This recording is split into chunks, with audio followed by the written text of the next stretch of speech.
Well, Scott, it is multiverse round in the NBL. Heroes sometimes need a call out, and you got a couple tonight in the game. Yeah, look, I mean, at the moment, you know, actually, before I start, it's been a hell of a week for us, obviously, as a club. My initial thoughts go out to CJ. You know, like I've been in that position myself, and it's never nice, you know. And he messaged me this afternoon wishing us luck. You know, I mean, that's an incredible act.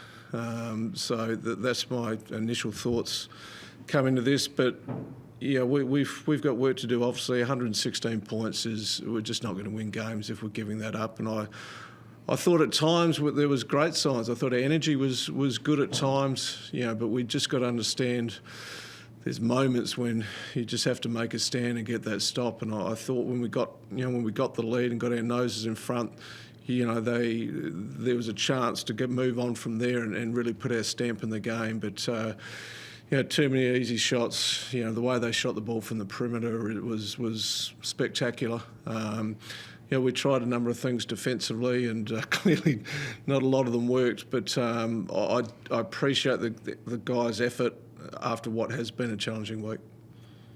And I was going to say, like, did you know what your starting five was going to be tonight after a few trainings? Because there was lots of talk about different changes, different lineups and that. So did you have an idea of going to be running? I did. I mean, obviously things happened pretty quickly.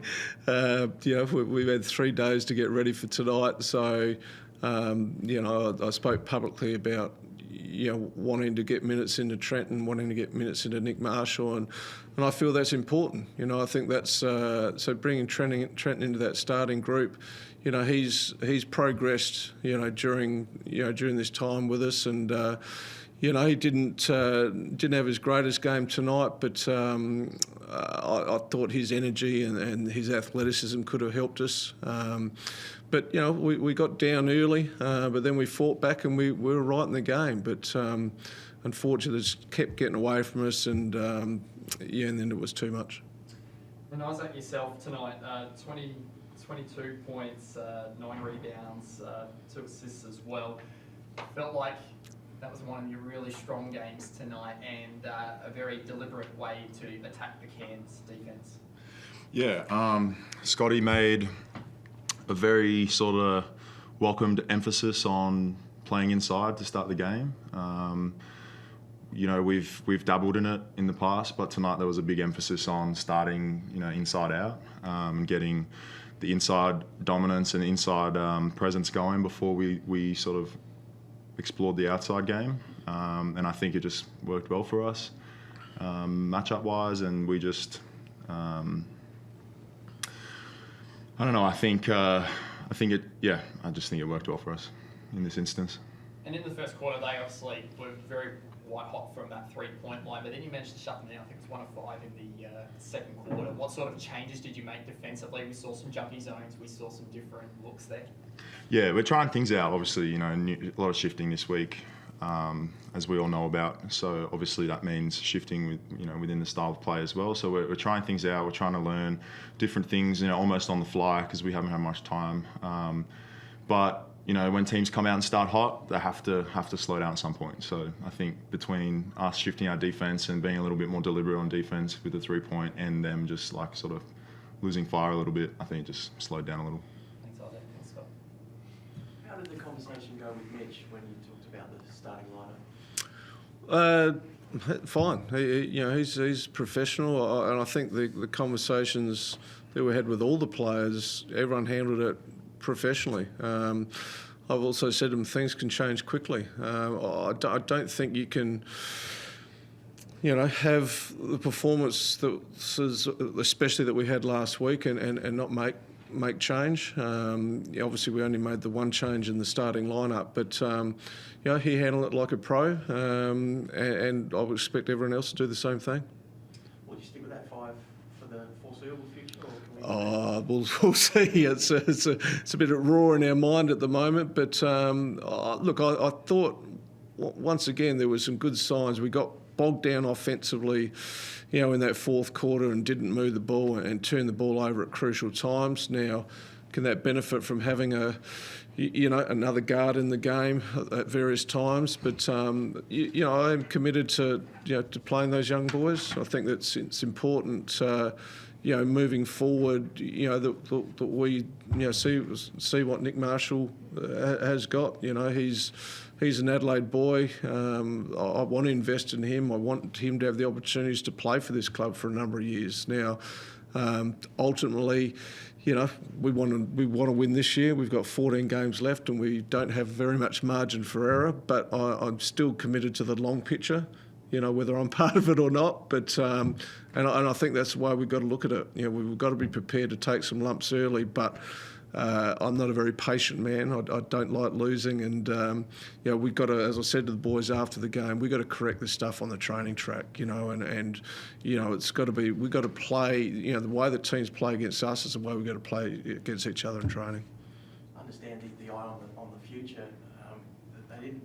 Trenton and Nick, they didn't really hit the scoreboard too much tonight. How difficult a line is that to tread with an eye on the future whilst also wanting to win? Look, I've no illusion that wins and losses is what we're judged on, and we still have an expectation of the club to start winning games. I mean, you won't hear any excuses from me. That's what we're going to do. Now, if that means we take some lumps along the way, so be it. But I'm clear cut that we expect to win, and there's still a long time to go in this season. We'll have an opportunity now, a week, to get ourselves set, and then we go out and we have a crack against Melbourne United. But under no illusion that we'll be judged on wins and losses. Was it a different feeling out there, Isaac, tonight? Different guys on the court, so obviously, yeah. But I think with everything that happened this week, we just wanted to come together as a group and display some fight and display something very different from last week. And I think we did that. I was proud of the boys of how things have went this week and how we came out and performed.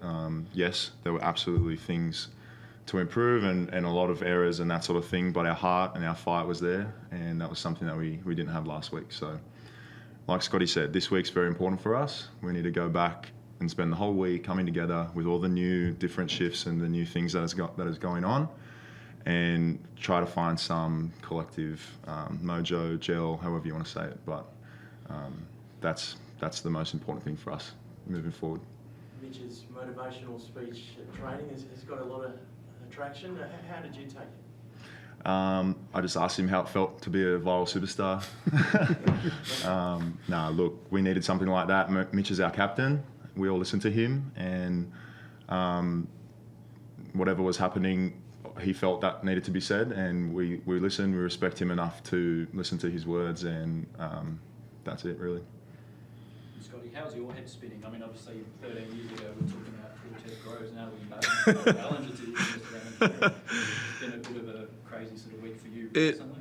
It has been, and it's been a whirlwind, and I think tonight and tomorrow is going to be the realisation of everything that's happened. I'm bitterly disappointed we lost that game, and I felt that was a game that we should have come out and won. So there's the natural disappointing of losing, but I don't know if I've completely processed it. Don't worry, I'm certainly up to the task, and I relish the opportunity to try and help this club moving forward. But yeah, it's been a crazy few days in our household and in everyone's household. And I said that after the game.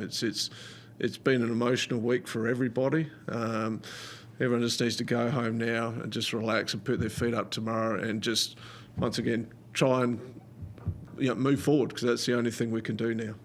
And the conversations you touched on, the captain, and also with Sunday and Jason Kelly, are they some of the tougher ones you've had to have? Yeah, I think so, because I highly respect those guys. But both of them came into the game with slight ankle and slight injuries, and that wasn't the reason for us shortening the rotation. It was difficult, but as I said to both of them, things can change very quickly in this game, very, very quickly, as we all know. And both those guys, Jason was incredibly vocal on the bench tonight and making suggestions to the coaching staff and up and about, and I believe Sunday was as well.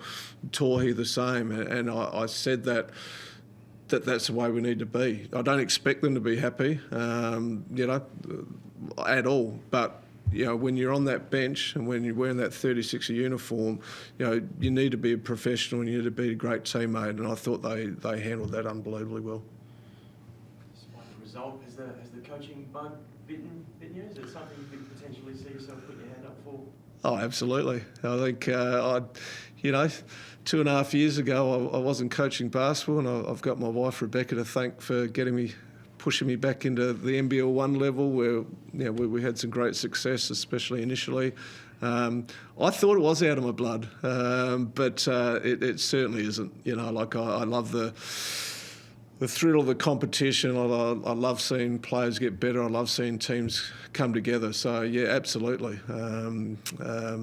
As I've said to Grant from day one, I'm here to help in any way that I possibly can as a club man and long-term 36ers. So, certainly I'd love to be involved going forward.